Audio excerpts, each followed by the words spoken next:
ठाणे पालघर जिल्ह्यामध्ये Zee 24 तासचं operation सैतान, आदिवासी भागातील अल्पवयीन मुलींच्या सौद्याचा झी 24 तास कडून पर्दाफाश।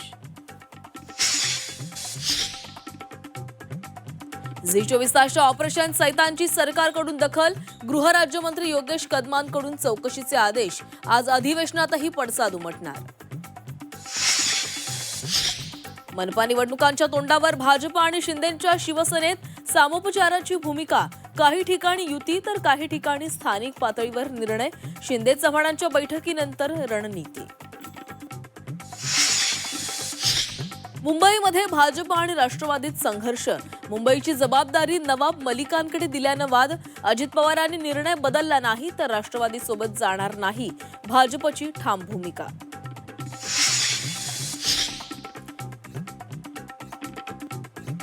उद्धव ठाकरेंची पुन्हा एकदा शिंदेंचं नाव न घेता टीका, गुलाम पेटल्यावर काही होऊ शकतं हे ठाकरेंना माहिती आहे, शिंदे सेनेचा पलटवार।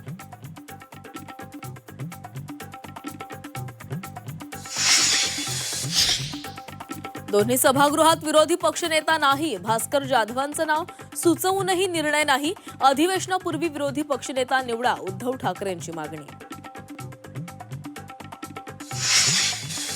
माजी केंद्रीय गृहमंत्री शिवराज पाटील यांना आज अखेरचा निरोप। लातूरच्या वरवंटी इथं पार पडणार अंत्यसंस्कार, खरगे सपकाळ यांच्यासह अनेक दिग्गज नेते उपस्थित राहणार। नाशिकच्या तपोवनमधील वृक्षतोडीवर ठाम असलेल्या राज्य सरकारला मोठा दणका, 15 जानेवारीपर्यंत निर्णयाला स्थगिती, राष्ट्रीय हरित लवादाचा निर्णय। देशामध्ये 2027 मध्ये जनगणना होणार, केंद्रीय कॅबिनेट बैठकीमध्ये मोठा निर्णय, 2 टप्प्यात जनगणना होणार असल्याची माहिती। मोदी सरकारनं मनरेगा योजनेचं नाव बदललं, आता पूज्य बापूजी ग्रामीण रोजगार गॅरंटी नावानं ओळखली जाणार योजना। रोजगाराचा कालावधीही 100 वरून 125 दिवसांवर। राज्यामध्ये नाताळपर्यंत थंडीचा कडाका कायम राहणार, अहिल्यानगरच्या जेऊरमध्ये सर्वात कमी 5 अंश सेल्सिअस तापमानाची नोंद। चांदी पोहोचली ऐतिहासिक उंचीवर, 2000च्या दरवाढीसह चांदी 1,94,000वर, आता जीएसटी सह किलोला मोजावे लागणार 2 लाख रुपये।